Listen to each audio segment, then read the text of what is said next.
अस्सलाम वालेकुम स्टूडेंट्स, मुझे उम्मीद है कि आप खैरियत से होंगे, अच्छे से बायोलॉजी पढ़ रहे होंगे। स्टूडेंट्स, मेरा नाम डॉक्टर फातिमा और मैं आपको वर्ड टू वर्ड लर्निंग करवा रही हूँ। इसमें हमने chapter bio energetics chapter start किया हुआ है। इससे पहले हम कम्प्लीटली फोटोसिंथेसिस को वर्ड टू वर्ड डिटेल में पढ़ चुके हैं। एक एक कॉन्सेप्ट मैंने आपको समझाने की पूरी मुमकिन कोशिश की है। ठीक है, चलिए अब हम सेलुलर रेस्पिरेशन का प्रोसेस स्टार्ट करते हैं। अच्छा, सेलुलर रेस्पिरेशन का प्रोसेस क्या, अगर मैं आपको जनरल ओवरव्यू दूँ, इस प्रोसेस में क्या होता है, आपने खाना खाया, ठीक है, जो आपने खाना खाया ना, उस खाने में ऑब्वियसली आपने रोटी खाई, रोटी में कार्बोहाइड्रेट थे, कार्बोहाइड्रेट में ग्लूकोज होता है, वो ग्लूकोज आपके ब्लड में चला गया। अब आपको पता है all living organism are made of cell, तो आप सेल से मिलकर बने हुए हो, ये आपके सेल हैं। ठीक है, अभी जो सेल है ना, इस सेल के पास ब्लड सप्लाई आ रही है, ब्लड वेसल्स आ रही है, ब्लड लेके, क्योंकि हर सेल को ब्लड सप्लाई जानी है, ब्लड मिलना है। उस ब्लड के अंदर ग्लूकोज भी था। ठीक है, तो वो ग्लूकोज जब इस सेल के पास आया तो उस सेल ने क्या किया, उस ग्लूकोज मॉलिक्यूल को तोड़ दिया और उसके तोड़ने से एनर्जी ऑब्टेन की।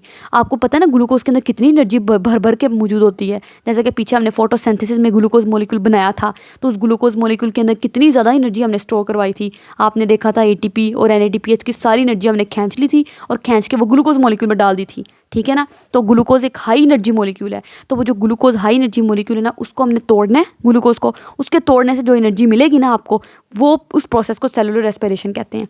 ठीक है, तो सेलुलर रेस्पिरेशन वो प्रोसेस है जिसमें आप ग्लूकोज मॉलिक्यूल को सेल के अंदर तोड़ोगे और उस ग्लूकोज के टूटने से आपको एनर्जी मिलेगी। सिंपल, ये प्रोसेस, इस प्रोसेस को सेलुलर रेस्पिरेशन कहते हैं। ठीक है, इसको हम यहाँ पे पढ़ लेते हैं, क्या लिखा हुआ है, आपने याद रखना है। जब भी आपको एनर्जी मिलनी है ना, तो कार्बन हाइड्रोजन बॉन्ड के टूटने से एनर्जी मिलनी है आपको। जैसा कि मैं आपको दिखाऊं ग्लूकोज का कैसा स्ट्रक्चर होता है, ये देखें, ये मैंने आपके लिए ग्लूकोज का स्ट्रक्चर बनाया है। ये पूरा एक ग्लूकोज मॉलिक्यूल का स्ट्रक्चर है। ग्लूकोज मॉलिक्यूल वही जिसका ये वाला फॉर्मूला होता है C6H12O6। ठीक है ना, तो ये देखें, ये कार्बन, ये 6 कार्बन एटम है और ये ग्लूकोज का स्ट्रक्चर ऐसा होता है। इसमें आपको कार्बन हाइड्रोजन बॉन्ड नज़र आ रहे हैं। देखिए, carbon hydrogen bond, carbon hydrogen bond, carbon hydrogen bond, carbon hydrogen bond. ये जो कार्बन हाइड्रोजन बॉन्ड है ना, ये हाई एनर्जी बॉन्ड है। इन बॉन्ड्स के अंदर तो सारी एनर्जी स्टोर हुई है। ठीक है, तो सेलुलर रेस्पिरेशन के प्रोसेस में वो जो सेल है ना, उस सेल के अंदर जो ग्लूकोज मॉलिक्यूल आया है, ये वाला ग्लूकोज मॉलिक्यूल, ठीक है, इस ग्लूकोज मॉलिक्यूल के अंदर कार्बन हाइड्रोजन बॉन्ड जो है, इनको तोड़ा जाएगा, इन बॉन्ड्स को तोड़ दिया जाएगा और इनके तोड़ने से एनर्जी रिलीज़ की जाएगी, जो सारी एनर्जी इन्होंने अपने अंदर ट्रैप की हुई है, सारी एनर्जी जो अपने अंदर स्टोर की हुई है। ठीक है, तो ये सारी एनर्जी रिलीज़ हो जाएगी सेल के अंदर और उस एनर्जी को हम ATP में कन्वर्ट कर लेंगे और फिर सेल उस एनर्जी को इस्तेमाल करके अपनी मुख्तलिफ एक्टिविटीज़ परफॉर्म कर लेगा, जो उसने काम करना है। जिस तरह कि मेरा मसल सेल है, ये काम कर रहा है, कॉन्ट्रैक्ट कर रहा है, तो मसल सेल कॉन्ट्रैक्ट कर लेगा। मेरे ब्रेन के सेल इस वक्त आपको पढ़ा रहे हैं, न्यूरॉन्स जो हैं, ठीक है, उनको ATP, वो क्या करेंगे, उस ग्लूकोज मॉलिक्यूल को तोड़ के ATP बना लेंगे और उस ATP को इस्तेमाल करेंगे सोचने के प्रोसेस में। ठीक है, जो अभी मैं आपको पढ़ा रही हूँ, सोच रही हूँ, वो सब कुछ में। ठीक हो गया, तो ये सारी कहानी है। तो वो कहते हैं कि ऑर्गेनिज्म कैसे एनर्जी लेते हैं, by breaking the carbon hydrogen bond of the food. जो फूड आप खा रहे हो, उस फूड के अंदर जो कार्बन हाइड्रोजन बॉन्ड होते हैं ना, उनको तोड़ा जाता है। उनके तोड़ने से जो एनर्जी रिलीज होती है ना, वो ऑर्गेनिज्म एनर्जी इस्तेमाल करते हैं। इस मकसद के लिए वो कहता है क्या किया जाता है, दे कैरी आउट, वो जो ऑर्गेनिजम्स होते हैं वो क्या सर अंजाम देते हैं, oxidation of food inside the cell. Cell के अंदर ऑक्सीडेशन ऑफ फूड की जाती है। ठीक है, सेल के अंदर क्या किया जाता है, ऑक्सीडेशन ऑफ फूड की जाती है। अच्छा, अब आपको याद हो ऑक्सीडेशन क्या होता है, अब आपके क्वेश्चन दिमाग में ये आ रहा होगा। देखिए, पीछे चैप्टर नंबर 1 में जब मैं आपको चैप्टर नंबर 1 पढ़ा रही थी, तो उसमें मैंने आपको बताया था रिडक्शन क्या होता है, gain of hydrogen, gain of electron. Oxidation क्या होता है, loss of electron, loss of hydrogen. ये हम चैप्टर नंबर 1 में डिटेल में पढ़ चुके इस बात को। ठीक है, अब देखें, सॉरी, चैप्टर नंबर 1 में कह रही हूँ, लेक्चर नंबर 1 में, इसी चैप्टर के। अब जब ये कार्बन हाइड्रोजन बॉन्ड टूटेगा तो ये हाइड्रोजन निकल जाएगा ना, हाइड्रोजन का लॉस हो जाएगा। तो ये जो लॉस ऑफ हाइड्रोजन है, इसको हम क्या कहते हैं, इसी को तो हम ऑक्सीडेशन कहते हैं। तो ऑक्सीडेशन हो रही है कि नहीं हो रही, ठीक है, तो यही वो कह रहा है कि सेल के अंदर क्या किया जाएगा, ऑक्सीडेशन ऑफ फूड, फूड की ऑक्सीडेशन होती है सेल के अंदर। ऑक्सीडेशन का क्या मतलब है कि कार्बन हाइड्रोजन बॉन्ड टूटेगा, कार्बन हाइड्रोजन बॉन्ड टूटने से हाइड्रोजन रिलीज होगा, हाइड्रोजन लॉस हो रहा है, तो यही तो ऑक्सीडेशन है। तो उस फूड की ऑक्सीडेशन होती है सेल के अंदर। ठीक है, अच्छा, the oxidation of food is called, ये जो फूड की ऑक्सीडेशन हुई है ना सेल के अंदर, सेल के अंदर ये जो ग्लूकोज मॉलिक्यूल है, फूड से मुराद ग्लूकोज मॉलिक्यूल ही है, इस ग्लूकोज मॉलिक्यूल को तोड़ा, इसके कार्बन हाइड्रोजन बॉन्ड को तोड़ा और जो फूड की ऑक्सीडेशन हुई, इसी ऑक्सीडेशन को हम सेलुलर रेस्पिरेशन कहते हैं। ये सेलुलर रेस्पिरेशन है। ठीक है, वो कहते हैं मोस्ट कॉमन फूड जो सेल इस्तेमाल करते हैं ना, वो ग्लूकोज है। ये जो आम तौर पर सेल क्या करते हैं, ग्लूकोज के मॉलिक्यूल को तोड़ते हैं, उसी को तोड़ के एनर्जी जब लेनी होती है ना, तो ग्लूकोज के मॉलिक्यूल को ही तोड़ा जाता है। तो मोस्ट कॉमन फूड क्या है, ग्लूकोज सेल के लिए। ठीक हो गया। अब ना ये जो सेलुलर रेस्पिरेशन होती है ना, दो तरह की होती है, एक होती है एरोबिक, एक होती है एनारोबिक। एरोबिक रेस्पिरेशन, ठीक है, जब भी एरोबिक लफ्ज़ आ जाए ना, इसका मतलब है ऑक्सीजन चाहिए, ठीक है। एनारोबिक का मतलब होता है एन, जब भी एन आ जाए ना, एन का मतलब होता है विदाउट, ठीक है। तो एनारोबिक रेस्पिरेशन में ऑक्सीजन नहीं चाहिए, एरोबिक रेस्पिरेशन में ऑक्सीजन चाहिए, ठीक है। अच्छा, अब ये एक ऐसा प्रोसेस होगा जिसमें हम ना सेल के अंदर जो ग्लूकोज मॉलिक्यूल है ना, उसको तोड़ेंगे ऑक्सीजन की मौजूदगी में। ये देखिए स्टूडेंट, जिस तरह ये एक सेल है, ठीक है, इस सेल के ये सेल है, सेल के अंदर ग्लूकोज मॉलिक्यूल आया हुआ है, ठीक है। मान लो ये खूबसूरत सा ग्लूकोज मॉलिक्यूल है, कार्टून, ये ग्लूकोज मॉलिक्यूल है। इस ग्लूकोज मॉलिक्यूल को हमने तोड़ना है, इसके तोड़ने से आपको मिलेगी एनर्जी। अब दो तरीके हैं, एक तो ऑक्सीजन की मौजूदगी में आप तोड़ो, ऑक्सीजन की गैर मौजूदगी में तोड़ो। तो जब ऑक्सीजन की मौजूदगी में हम इस ग्लूकोज को मॉलिक्यूल को तोड़ते हैं और तोड़ के जो एनर्जी मिलती है ना आपको, ठीक है, इस प्रोसेस को कहते हैं एरोबिक रेस्पिरेशन। सेलुलर रेस्पिरेशन का प्रोसेस तो है ही ना कि ग्लूकोज के तोड़ने से आपको एनर्जी मिल रही है, लेकिन अगर ऑक्सीजन की मौजूदगी में आप ये काम कर रहे हो ना, ठीक है, तो इस प्रोसेस को कहते हैं एरोबिक रेस्पिरेशन, क्योंकि एरोबिक का मतलब भी ऑक्सीजन है, ठीक। लेकिन अगर ऑक्सीजन की गैर मौजूदगी में आप ये काम कर रहे हो तो इस प्रोसेस को कहेंगे एनरोबिक रेस्पिरेशन। एन्स का मतलब होता है नॉट एन, ठीक है। तो ये ऑक्सीजन की मौजूदगी में हो रहा है, इसलिए ये हमारे पास कौन सी रेस्पिरेशन है, ये हमारे पास है aerobic respiration. Aerobic means oxygen, oxygen की मौजूदगी में हम क्या कर रहे हैं, ग्लूकोज मॉलिक्यूल को तोड़ रहे हैं, तोड़ के एनर्जी मिल रही है आपको। तो ये देखिए, ये लिखा हुआ है, वो कहता है कि सेलुलर रेस्पिरेशन, वो सेलुलर रेस्पिरेशन का प्रोसेस, वो सेलुलर रेस्पिरेशन जो in the presence of oxygen, जो ऑक्सीजन की मौजूदगी में होती है, इसको एरोबिक रेस्पिरेशन कहते हैं, ठीक है। ये एक ऐसा प्रोसीजर है एरोबिक रेस्पिरेशन का जिसमें क्या किया जाता है, इस प्रोसेस में ये जो एरोबिक रेस्पिरेशन होता है ना, जिसमें ऑक्सीजन की मौजूदगी में ग्लूकोज मॉलिक्यूल को तोड़ रहे हैं, ये ग्लूकोज मॉलिक्यूल है, ऑक्सीजन की मौजूदगी में जब इसको तोड़ेंगे ना, तो ऑक्सीजन ने क्या करना है, सारे कार्बन हाइड्रोजन बॉन्ड को तोड़ देना है, सारे कार्बन हाइड्रोजन बॉन्ड को तोड़ा जाएगा। जाहिर सी बात है, जब सारे कार्बन हाइड्रोजन बॉन्ड टूट जाएंगे तो सारी एनर्जी रिलीज हो जाएगी जितनी भी ग्लूकोज के अंदर मौजूद थी, ठीक है। तो यही वजह है कि एरोबिक रेस्पिरेशन में आपको मैक्सिमम एनर्जी मिलती है, ठीक है। आप आगे जाके देखेंगे एरोबिक रेस्पिरेशन में आपको 36 मॉलिक्यूल ऑफ एटीपी मिलते हैं, इतने ज़्यादा। जबकि एनरोबिक रेस्पिरेशन जो होती है ना, जिसमें बगैर ऑक्सीजन के जब आप ग्लूकोज मॉलिक्यूल तोड़ते हो तो उसमें सिर्फ 2 मॉलिक्यूल आपको एटीपी के मिलते हैं। तो देखें कितना ज़्यादा फ़र्क है, ठीक है। वही कह रहा है, it is a complete oxidation of glucose. इसमें ग्लूकोज की कंप्लीट ऑक्सीडेशन होती है। कंप्लीट ऑक्सीडेशन का मतलब है सारे कार्बन हाइड्रोजन बॉन्ड तोड़ दिए जाते हैं with maximum release of energy. जाहिर सी बात है, जब सारे कार्बन हाइड्रोजन बॉन्ड तोड़ दिए जाएंगे तो सारी की सारी एनर्जी निकलेगी, तो मैक्सिमम एनर्जी, ज़्यादा से ज़्यादा एनर्जी इस प्रोसेस में निकलती है। ऑक्सीजन कहती है तुम कार्बन हाइड्रोजन बॉन्ड को तुम्हारा तो मैं ऐसा करती हूँ, ऑक्सीजन ने आके सारे ग्लूकोज के अंदर कार्बन हाइड्रोजन बॉन्ड तोड़ देने हैं, ठीक है। अच्छा, अब ये जो एरोबिक रेस्पिरेशन का प्रोसेस है ना, ये 2 फेजेस में होता है। मैंने आपके लिए बनाया हुआ है, मैं आपको दिखाती हूँ। ये देखें, ये एरोबिक रेस्पिरेशन का प्रोसेस है, 2 फेजेस में होगा, ठीक है। First phase, second phase. First phase में क्या होता है, फर्स्ट फेज में ऑक्सीजन इस्तेमाल नहीं होती। वैसे तो एरोबिक रेस्पिरेशन में ऑक्सीजन इस्तेमाल होनी है ना, एरोबिक कहती है इस वजह से क्योंकि इसमें ऑक्सीजन इस्तेमाल होनी है, लेकिन इसके 2 फेजेस हैं, first phase, second phase. First phase में ऑक्सीजन इस्तेमाल नहीं होती, सेकंड फेज में ऑक्सीजन इस्तेमाल होती है, ठीक है। फर्स्ट फेज में क्या होगा, सिंपल वो जो सेल के अंदर ग्लूकोज मॉलिक्यूल पड़ा था ना, ग्लूकोज टूटेगा, 2 मॉलिक्यूल ऑफ पायरोविक एसिड के अंदर टूटना है उसने, ठीक है। 2 molecule of pyruvic acid. Pyruvic acid क्या है, ये देखें, ग्लूकोज का मॉलिक्यूल में ना 6 कार्बन होते हैं, 1 2 3 4 5 6 आपको नजर आ रहे हैं, ठीक है। जब एक ग्लूकोज का मॉलिक्यूल टूटेगा ना, और ये टूटेगा किसमें, 2 मॉलिक्यूल ऑफ पायरोविक एसिड में। ये देखिए, ऐसे टूट जाएगा दरम्यान से, और ये 3 मॉलिक्यूल मिलके एक पायरोविक एसिड का मॉलिक्यूल बना देंगे, और ये 3 कार्बन मिलके एक मॉलिक्यूल ऑफ पायरोविक एसिड बना देंगे। तो इस तरीके से एक ग्लूकोज मॉलिक्यूल जिसके 6 कार्बन एटम थे, वो टूटेगा किसमें, 2 मॉलिक्यूल में, 1 और 2। और 2 मॉलिक्यूल्स, इस हर एक मॉलिक्यूल का नाम पायरोविक एसिड है। ये एक पायरोविक एसिड का मॉलिक्यूल है, ये दूसरा पायरोविक एसिड का मॉलिक्यूल है, ठीक हो गया। और एक पायरोविक एसिड के मॉलिक्यूल में कितने कार्बन है, 1 2 3। इसमें भी कितने कार्बन है, 1 2 3, ठीक है। अब क्या होगा सेकंड फेज में, सेकंड फेज में ऑक्सीजन इस्तेमाल होगी। वो जो पायरोविक एसिड के मॉलिक्यूल्स बने हैं ना, ये वाले, ये अब सेकंड फेज में जाएंगे, और सेकंड फेज में जाके उस पायरोविक एसिड के मॉलिक्यूल में जो कुछ कार्बन हाइड्रोजन बॉन्ड अभी रहते हैं ना टूटने वाले, उनको तोड़ा जाएगा, ठीक है। ये देखें, ये पायरोविक एसिड का स्ट्रक्चर था, इसमें अभी भी देखो कार्बन हाइड्रोजन बॉन्ड पड़े हुए हैं, मतलब कंप्लीटली नहीं टूटे, सही है। तो अब ये जब आगे जाएंगे ना सेकंड फेज में, ये तो अब ऑक्सीजन आ गई हो ऐसा का तैसा करने के लिए। ऑक्सीजन ने सारे कार्बन हाइड्रोजन बॉन्ड तोड़ देने, ठीक। जब ये सारे कार्बन हाइड्रोजन बॉन्ड टूट जाएंगे तो मैक्सिमम एनर्जी, सबकी सारी एनर्जी निकल आएगी बाहर, और नतीजे में कार्बन डाइऑक्साइड मिलेगी आपको और पानी मिलेगा, ठीक है। तो इस प्रोसेस और इस सेकंड फेज में ऑक्सीजन इस्तेमाल होती है। ठीक हो गया। तो इस फेस में एरोबिक रेस्पिरेशन में क्या हुआ, हमने अल्टीमेटली वो सारे कार्बन हाइड्रोजन बॉन्ड को तोड़ा कंप्लीटली। कोई देखें एंड पे आपको कार्बन हाइड्रोजन बॉन्ड नज़र नहीं आ रहा, कार्बन अकेली है, कोई कार्बन हाइड्रोजन बॉन्ड नहीं है, हाइड्रोजन अकेला है, कोई कार्बन हाइड्रोजन बॉन्ड नहीं है। सही है, क्योंकि हम सारे कार्बन हाइड्रोजन बॉन्ड को तोड़ दिया हमने, और सारी की सारी एनर्जी निकाल दी, सारी की सारी एनर्जी खींच ली है जितनी की जितनी निकाली जा सकती थी। सही हो गया। तो यही वो बात लिखी हुई है। देखें ये प्रोसेस 2 फेसेस में होता है। फर्स्ट फेस में क्या होता है, फर्स्ट फेस में ग्लूकोज का मॉलिक्यूल इज ब्रोकन डाउन, वो टूटेगा, किस में टूटेगा, 2 मॉलिक्यूल्स ऑफ पायरुविक एसिड। वही बात जो मैंने आपको यहाँ पे दिखाई है बना के, ये देखें फर्स्ट फेस में क्या है, एक ग्लूकोज का मॉलिक्यूल ब्रोकन डाउन टूटता है 2 मॉलिक्यूल ऑफ पायरुविक एसिड के अंदर। फिर क्या होता है, सेकंड फेस में क्या होगा, ये जो मॉलिक्यूल्स ऑफ पायरुविक एसिड बने थे ना, कंप्लीटली ऑक्सीडाइज्ड, इनको कंप्लीटली ऑक्सीडाइज किया जाएगा।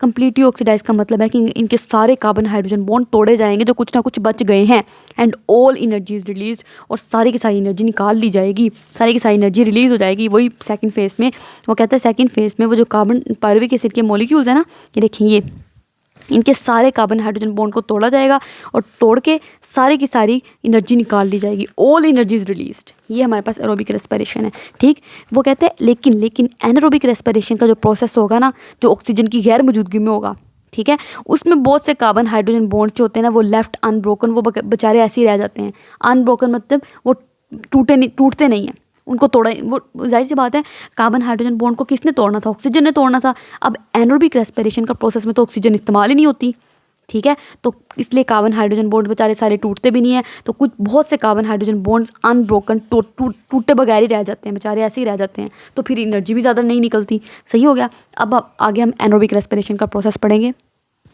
ये देखिए स्टूडेंट्स, ये एनारोबिक रेस्पिरेशन का प्रोसेस है। एनारोबिक का मैंने आपको पहले ही बताया, एनारोबिक का मतलब है नो ऑक्सीजन, ऑक्सीजन इस्तेमाल ही नहीं होनी। An mean without, aerobic means oxygen, no oxygen, कोई ऑक्सीजन इस प्रोसेस में इस्तेमाल नहीं होती। फर्स्ट फेज में तो ऑक्सीजन इस्तेमाल होनी नहीं है ना, वो तो वहाँ पे भी नहीं हुई थी, चलो कोई मसला नहीं है, क्योंकि एरोबिक रेस्पिरेशन में भी हमने देखा था फर्स्ट फेज में ऑक्सीजन इस्तेमाल नहीं हुई थी। फर्स्ट फेज दोनों का ना सेम है। देखो उसके फर्स्ट फेज में भी एक ग्लूकोज मॉलिक्यूल टूट रहा था 2 मॉलिक्यूल ऑफ पायरुविक एसिड के अंदर, इसके फर्स्ट में भी यही हो रहा है, सेम टू सेम यही हो रहा है। एक ग्लूकोज मॉलिक्यूल टूट रहा है 2 मॉलिक्यूल ऑफ पायरुविक एसिड के अंदर, ठीक है। सेकंड फेज में उसके क्या हुआ था, उसके वो जो एरोबिक रेस्पिरेशन था, उसके सेकंड फेज में वो जो पायरुविक एसिड का मॉलिक्यूल आया था ना, उसको हमने ऑक्सीजन की मौजूदगी में कम्प्लीटली तोड़ दिया था, सारे उसके कार्बन हाइड्रोजन बॉन्ड तोड़ दिए थे, सारी एनर्जी हमने निकाल ली थी। लेकिन ये तो एनारोबिक रेस्पिरेशन है, एनारोबिक रेस्पिरेशन में तो ऑक्सीजन इस्तेमाल ही नहीं होती, ठीक है, यहाँ पे तो ऑक्सीजन का कोई कॉन्सेप्ट ही नहीं है, ऑक्सीजन का कोई तस्वर ही नहीं है, तो यहाँ पे ऑक्सीजन इस्तेमाल नहीं होगी। तो वो जो पायरुविक एसिड मॉलिक्यूल होंगे ना, वो अब आएंगे सेकंड फेज में, लेकिन अब ऑक्सीजन होती तो कार्बन हाइड्रोजन बॉन्ड टूटते, ऑक्सीजन ही नहीं है तो कार्बन हाइड्रोजन बॉन्ड नहीं टूटना, तो फिर पायरुविक एसिड का मॉलिक्यूल जो होता है ना, वो 2 प्रोसेसेस में जाता है, या तो वो अल्कोहलिक फर्मेंटेशन के प्रोसेस में जाएगा या वो लेटिक एसिड फर्मेंटेशन में जाएगा, ठीक है, पायरुविक एसिड का मॉलिक्यूल। अब डिपेंड करता है ऑर्गेनिज्म कौन सा है। अब अगर तो बैक्टीरिया वगैरह है तो बैक्टीरिया वगैरह के अंदर ये प्रोसेस चलेगा, ठीक है, और अगर कुछ यीस्ट वगैरह हैं, फंजाई वगैरह हैं, तो उनके अंदर ये प्रोसेस चलेगा, ठीक है। तो पायरुविक एसिड जो है वो या तो अल्कोहलिक फर्मेंटेशन के प्रोसेस में जाएगा या लैक्टिक एसिड फर्मेंटेशन के प्रोसेस में जाएगा। ये चीज़ें क्या होती हैं हम आगे अभी पढ़ते हैं। ये देखें, पहले हम एनारोबिक रेस्पिरेशन को ओवरव्यू ले लेते हैं, वही जो मैंने भी आपको पढ़ाया वही लिखा हुआ है। देखें, ये देखिए स्टूडेंट्स, ये लिखा हुआ है कि एनारोबिक का मतलब है an mean without, no oxygen, यहाँ पे ऑक्सीजन इस्तेमाल ही नहीं होनी। एनारोबिक रेस्पिरेशन का ना दूसरा नाम फर्मेंटेशन भी है।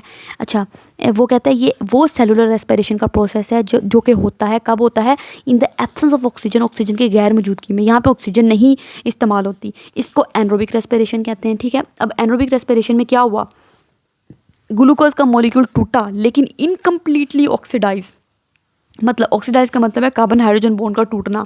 ग्लूकोज का मॉलिक्यूल टूटा लेकिन इनकम्प्लीटली ऑक्सीडाइज, मतलब इसके सारे कार्बन हाइड्रोजन बॉन्ड नहीं टूटे, ठीक है।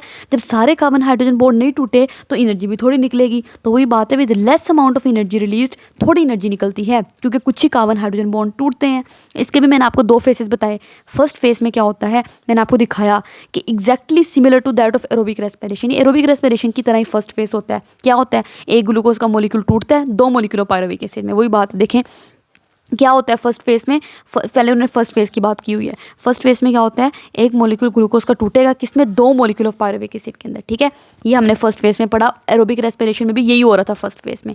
सेकंड फेज़ अलबत्ता मुख्तलिफ है। सेकंड फेज़ में क्या होता है, वो कहता है सेकंड फेज़ में ये जो पायरुविक एसिड का मॉलिक्यूल है ना, ये 2 वेज़ में ट्रीटेड होता है, मतलब 2 पाथवेज है जिनमें जा सकता है, या तो अल्कोहलिक फर्मेंटेशन में जा सकता है या लैक्टिक एसिड फर्मेंटेशन में जा सकता है ये पायरुविक एसिड का मॉलिक्यूल, ठीक है। अल्कोहलिक फर्मेंटेशन कब होगी, डिपेंड करता है ऑर्गेनिज्म कौन सा है। अगर तो बैक्टीरिया है और यीस्ट है तो उनके अंदर अल्कोहलिक फर्मेंटेशन होती है। अल्कोहलिक फर्मेंटेशन का मतलब है कि जो पायरुविक एसिड का मॉलिक्यूल है ना, ये अल्कोहल में जाके कन्वर्ट हो जाता है, अल्कोहल में कन्वर्ट हो गया, इसलिए इसको कहते हैं अल्कोहलिक। और एनोबिक रेस्पिरेशन का दूसरा नाम फर्मेंटेशन था, इसलिए इसको फर्मेंटेशन कह दिया जाता है, अल्कोहलिक फर्मेंटेशन, ठीक है। इसमें अच्छा वो कहता है कि ड्यूरिंग ये अल्कोहलिक फर्मेंटेशन में क्या होता है, ये ऐसा एनोबिक रेस्पिरेशन का प्रोसेस है जो कि बैक्टीरिया में होता है और यीस्ट में होता है। यीस्ट एक फंजाई है, ठीक है। बैक्टीरिया का तो आपको पता है ना, यीस्ट एक फंजाई है, फंजाई का भी आपको पता है। ये फंजाई के बारे में हम चैप्टर नंबर 2 में डिटेल से पढ़ चुके हैं, 2 में 1 में भी हमने इसके बारे में बात की। क्या होती है इसका नाम, वो एब्जॉर्प्टिव मोड ऑफ न्यूट्रिशन होता है, याद हो आपको। ये पहले वो अपने एंजाइम को बाहर निकालती है और निकाल के फूड को डाइजेस्ट करती है और फिर उस फूड को एब्जॉर्ब कर लेती है। बड़े मज़े की फंजाई होती है, ठीक है।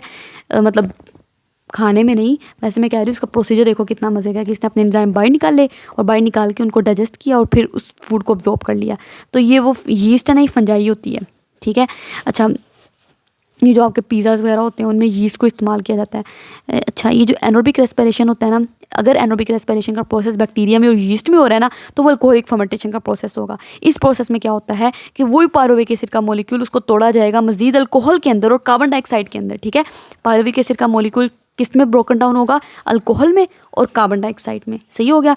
ये इस टाइप ऑफ एनोबिक रेस्पिरेशन को हम अल्कोहलिक फर्मेंटेशन कहते हैं। क्यों अल्कोहलिक फर्मेंटेशन कहते हैं, क्योंकि पायरुविक एसिड का मॉलिक्यूल एथाइल अल्कोहल में कन्वर्ट हो रहा है, इसलिए अल्कोहलिक फर्मेंटेशन कहेंगे, ठीक हो गया, सही हो गया। उसके बाद वो कहते हैं कि ठीक है, इन्होंने साइड बॉक्स देखे क्या लिखा हुआ है। साइड बॉक्स में वो कहते हैं कि कुछ बेरीज़ होती हैं, उन बेरीज़ के अंदर ना शुगर होती है, शुगर मतलब ग्लूकोज होती है। तो उन बेरीज़ के अंदर ना यीस्टोबैक्टीरिया भी मौजूद होते हैं। तो वो जो यीस्टोबैक्टीरिया होते हैं ना, उन्होंने क्या करना है, जाहिर सी बात है उनके अंदर ग्लूकोज का मॉलिक्यूल टूटा होगा पायरुविक एसिड के मॉलिक्यूल के अंदर, और फिर पायरुविक एसिड का मॉलिक्यूल कन्वर्ट हो गया होगा अल्कोहल के अंदर और कार्बन डाइऑक्साइड के अंदर, ठीक है। तो वो जो इस तरह करके बेरी होती है ना, उस बेरी के अंदर फिर बैक्टीरिया और यीस्ट होते हैं। उन बैक्टीरिया और यीस्ट ने क्या करना है, उस बेरी को कन्वर्ट कर देना अल्कोहल, बेरी के अंदर ना अल्कोहल बना देनी है, ठीक है। बेरी के अंदर शुगर मौजूद थी, उस शुगर को क्या किया, शुगर मतलब उस ग्लूकोज को अल्कोहल में कन्वर्ट कर दिया। क्यों, क्योंकि पहले उस ग्लूकोज को पायरुविक एसिड में तोड़ा जाएगा, पायरुविक एसिड से अल्कोहल बनेगी। अब जो बर्ड्स जो होते हैं ना, वो उन बेरीज़ को जो खा लेते हैं ना, उन्हीं बेरीज़ को जिन बेरीज़ के अंदर अल्कोहल मौजूद है, ठीक है। तो फिर क्या होगा, वो परिंदे ना क्वाइट ड्रंक ऐसे हो जाते हैं जैसे वो ड्रंक, जैसे उन्होंने ना शराब वगैरह पी हो। जिस तरह का अगर अक्सर देखा हो आपने, जो लोग शराब वगैरह पीते हैं ना, वो ऐसे मदहोश हो जाते हैं, उनको नहीं पता चल रहा होता क्या चल रहा है, कभी इधर गिर कभी उधर गिर। परिंदों की भी फिर यही हालत हो जाती है, क्योंकि परिंदों ने भी जाहिर सी बात है ऐसी बेरीज़ खाई हैं। उन बेरीज़ के अंदर यीस्टोबैक्टीरिया ने क्या किया था, शुगर को अल्कोहल में कन्वर्ट किया हुआ था। इस अल्कोहल में तो अल्कोहल मौजूद थी, तो परिंदों ने भी जाहिर सी बात है वो अल्कोहल ही ड्रिंक कर ली है, सही है। तो परिंदों की भी फिर वैसी हालत हो जाती है। तो वो कह रहा है कि जो बर्ड्स उन बेरीज़ को खा लेते हैं ना, वो भी क्वाइट ड्रंक, उनकी भी ऐसी ड्रंक जिस तरह की शराबी लोगों की हालत हो जाती है ना, उस तरह की हालत हो जाती है। As is obvious from the flight pattern, जैसा कि उनके फ्लाइट से पता लग रहा होता है जब वो उड़े होते हैं, कभी इधर जा रहे कभी उधर जा रहे, कभी इधर जा रहे कभी उधर जा रहे हैं। तो वो सारा क्यों होता है, क्योंकि उन्होंने बेरीज़ खा ली होती हैं। क्यों, बेरीज़ में ऐसा क्या था, बेरीज़ के अंदर वो जो बैक्टीरिया और यीस्ट थे ना, उन्होंने वो जो ग्लूकोज थी, उस ग्लूकोज को पायरुविक एसिड में तोड़ा था और पायरुविक एसिड से फिर अल्कोहल में कन्वर्ट कर दिया था, ठीक है। इसलिए उन परिंदों की ऐसी हालत हो जाती है। अब लैक्टिक एसिड फर्मेंटेशन क्या होती है, या तो वो जो ग्लूकोज का मॉलिक्यूल टूटा था, ये देखें हमने कहा था पायरुविक एसिड का मॉलिक्यूल या तो अल्कोहलिक फर्मेंटेशन में चला जाएगा, अगर तो ऑर्गेनिज्म बैक्टीरिया और यीस्ट है, मतलब अगर ये प्रोसीजर, ये जो प्रोसेस है बैक्टीरिया में और यीस्ट में हो रहा है तो अल्कोहलिक फर्मेंटेशन होगी। लेकिन अगर ये प्रोसेस कुछ और, लैक्टिक एसिड फर्मेंटेशन का प्रोसेस कब होगा, ये हमारे अंदर होता है। हमारे अंदर कब होता है, मान लो आप एक्सरसाइज कर रहे थे या आपके पीछे कोई डॉग लग गया, ठीक है। अब जब आपके पीछे डॉग लग जाता है ना, तो आप भाग रहे हो, आपकी सेल के अंदर जो ग्लूकोज पहले मौजूद थी, आपने वो सारी ग्लूकोज आपका जो सेल है ना, उसके अंदर जो ग्लूकोज है उसको ऑक्सीजन की मौजूदगी में तोड़ा जा रहा है। वही एरोबिक रेस्पिरेशन का प्रोसेस हो रहा है, ठीक है। और एटीपी बनी जा रही है, आप उस एटीपी को इस्तेमाल करके अब दौड़ी जा रहे हो। लेकिन फिर क्या होता है कि आपको ना, आप इतना दौड़ी जा रहे हो कि आपको मज़ीद एटीपी चाहिए, लेकिन मसला ये है कि अब मज़ीद ऑक्सीजन आपके अंदर जा नहीं रही, ठीक है, क्योंकि सांस तो जाहिर सी बात है आप उतना ज़्यादा ले नहीं रही है, जितनी ऑक्सीजन आप अंदर लेके जा रहे हो वो सारी ऑक्सीजन सारे ग्लूकोज मॉलिक्यूल को तोड़ी जा रही है सेल के अंदर, अब मज़ीद ऑक्सीजन बची नहीं है। ठीक है, जब आपके सेल के अंदर, या आपका सेल है, ठीक है, आपके सेल के अंदर मजीद ऑक्सीजन बची नहीं है, ग्लूकोज मॉलिक्यूल पड़े हुए हैं, तो अब बॉडी कहेगी कि इस बंदे ने तो भागते रहना है, कि उसके पीछे तो डॉग लगा हुआ है। ठीक है, अगर इसको तो एटीपी चाहिए मुसलसल, इसको तो मुसलसल एनर्जी चाहिए, तो आपकी बॉडी फिर एनरोबिक रेस्पिरेशन का प्रोसेस स्टार्ट कर देती है, जिसमें लैक्टिक एसिड फर्मेंटेशन का प्रोसेस स्टार्ट कर देती है। ठीक है, इसमें क्या होता है कि वो जो ग्लूकोज मॉलिक्यूल टूटा था ना पायरुविक एसिड के अंदर, ठीक है, जो फर्स्ट स्टेप में ग्लूकोज का मॉलिक्यूल पायरुविक एसिड मॉलिक्यूल के अंदर टूटा था, अब सेकंड फेज में क्या किया जाता है, ऑक्सीजन तो है नहीं, तो ऑक्सीजन नहीं है तो एनरोबिक रेस्पिरेशन का प्रोसेस चलेगा। ठीक है, अब जब एनरोबिक रेस्पिरेशन का प्रोसेस चलेगा तो उस प्रोसेस में फिर क्या होता है, आपके पायरुविक एसिड को आपका जो सेल होता है ना वो लैक्टिक एसिड में कन्वर्ट करना शुरू कर देता है। ठीक है, तो लैक्टिक एसिड में कन्वर्ट करने से आपको कुछ मॉलिक्यूल तो एटीपी के बन जाते हैं ना होने से तो बेहतर ही है। ठीक है, बेहतर ना, इससे मतलब बुरा कि कोई एटीपी बने ही ना, तो यहाँ पे चलो 2 मॉलिक्यूल तो एटीपी के बन रहे हैं ना कुछ तो बन ही रहा है, तो ये प्रोसेस फिर आपकी बॉडी शुरू कर देती है। फिर आपके ना वो जो मसल सेल होते हैं ना उनमें लैक्टिक एसिड इकट्ठा होना शुरू हो जाता है, हो ही जाता है। फिर वो लैक्टिक एसिड यही वजह है कि फिर ना आप जब बहुत ज़्यादा तेज़ दौड़ते हो तो आप कहते हो खलियाँ पड़ गई हैं। ठीक है, वो खलियाँ पड़ गई हैं, एक्चुअली ये होता है कि आपके सेल्स के अंदर जो आपके मसल सेल है ना, जो भाग रहे थे, टांगों के मसल सेल जो आपको भागने में मदद दे रहे थे, उनमें वो लैक्टिक एसिड जमा हो चुका है, जिसकी वजह से आपको क्या कहते हो कि मैं खलियाँ पड़ गई हैं। ठीक है, तो आहिस्ता से भी वक्त के साथ वो लैक्टिक एसिड खुद ब खुद ख़त्म होना शुरू हो जाता है, फिर आहिस्ता से वो खलियों को भी आराम आना शुरू हो जाता है। ठीक हो गया, तो वही वो कह रहा है कि लैक्टिक एसिड फर्मेंटेशन में क्या होता है कि during anaerobic respiration in the skeletal muscle of the human being के स्केलेटल मसल्स के अंदर जब एनरोबिक रेस्पिरेशन का प्रोसेस शुरू होता है ना, एंड अदर एनिमल्स और दूसरे एनिमल्स के अंदर, ठीक है, जब एनरोबिक रेस्पिरेशन का प्रोसेस होना होता है तब क्या skeletal muscles of the human, वही बात जो मैंने आपको सारी कहानी सुनाई, जब आप भागी जा रहे हो, ठीक है, तो अब ह्यूमन बींग के स्केलेटल मसल्स के अंदर, क्योंकि हमारे स्केलेटल मसल हमें भागने में मदद दे रहे हैं ना, क्योंकि कार्डिक 3 तरह के आपके मसल होते हैं। कार्डिक मसल तो आपके हार्ट के अंदर मौजूद है, स्मूथ मसल्स आपके जीआईटी के अंदर मौजूद है, और जो आपको भागने में मदद दे रहे हैं ये जो सारे मेरे मसल हैं पूरी बॉडी में, ये सारे स्केलेटल मसल्स ही है ना, क्योंकि आपकी अपनी स्केलेटल मसल्स के बारे में आप पढ़ चुके हैं पहले। तो ये जो स्केलेटल मसल्स हैं इनके अंदर एनरोबिक रेस्पिरेशन का प्रोसेस होना शुरू हो जाता है। ठीक है, अब एनरोबिक रेस्पिरेशन के प्रोसेस में क्या होगा, वही फर्स्ट स्टेप तो सेम होगा कि ग्लूकोज का मॉलिक्यूल टूटेगा 2 मॉलिक्यूल ऑफ पायरुविक एसिड में, लेकिन सेकंड फेज में क्या होगा, वो जो पायरुविक एसिड का मॉलिक्यूल है ना वो लैक्टिक एसिड में कन्वर्ट होना शुरू हो जाएगा। ठीक है, हमारे अंदर अल्कोहल नहीं बनती पायरुविक एसिड से, ये बनती है बैक्टीरिया और यीस्ट में। हमारे अंदर क्या होता है, हमारे अंदर पायरुविक एसिड का मॉलिक्यूल टूटेगा, लैक्टिक एसिड में कन्वर्ट होना शुरू हो जाएगा। लैक्टिक एसिड का ये फार्मूला है C2H6O3। ठीक है, ये देखें पायरुविक एसिड का मॉलिक्यूल टूट रहा है लैक्टिक एसिड के अंदर। इस टाइप ऑफ एनरोबिक रेस्पिरेशन को, ये एनरोबिक रेस्पिरेशन की टाइप है ना, तो इस टाइप ऑफ एनरोबिक रेस्पिरेशन को लैक्टिक एसिड फर्मेंटेशन कहते हैं। क्यों? क्योंकि लैक्टिक एसिड बन रहा है। सही हो गया, तो ये हमारे अंदर लैक्टिक एसिड फर्मेंटेशन का प्रोसेस होता है, हमारे अंदर भी होता है, दूसरे एनिमल्स के अंदर भी होता है। ठीक है, जब हम बहुत ज़्यादा एक्सरसाइज कर रहे हों, जब बहुत ज़्यादा तेज़ भाग रहे हों, जब हमारे पीछे कोई डॉग लगा हुआ है, हम बहुत तेज़ भाग रहे हैं, वो जो मैंने अभी आपको सारी कहानी सुनाई। ठीक हो गया, तो ये 2 तरह की एनरोबिक रेस्पिरेशन हो गई। अच्छा, ये जो एनरोबिक रेस्पिरेशन है ना, इसमें सिर्फ 2 मॉलिक्यूल एटीपी के बनते हैं बस। एरोबिक रेस्पिरेशन में मैंने आपको दिखाया था 36 मॉलिक्यूल बन रहे थे एटीपी के, यहाँ पे सिर्फ 2 मॉलिक्यूल बन रहे हैं। देखें कितना फ़र्क है, मतलब ऑक्सीजन ना हो तो सिर्फ 2 मॉलिक्यूल एटीपी के, और ऑक्सीजन हो तो 36 मॉलिक्यूल एटीपी के। चलो ना होने से तो फिर भी बेहतर है ना। ठीक है, 2 चलो कुछ ना कुछ तो बन ही रहे हैं। ठीक है, अब हम ना इंपॉर्टेंस पढ़ लेते हैं इस प्रोसेस की, ये जो फर्मेंटेशन का प्रोसेस है इसकी क्या अहमियत है, इसके बारे में थोड़ा सा पढ़ लेते हैं। इसके बारे में स्टूडेंट्स हम अगले लेक्चर में पढ़ेंगे, क्योंकि लेक्चर लंबा हो रहा है तो बोरिंग हो जाता है फिर अगर लंबा लेक्चर हो जाए तो। आप काइंडली हमारे चैनल को सब्सक्राइब करें, लाइक करें, अपने फ्रेंड के साथ शेयर करें। अल्लाह हाफिज़।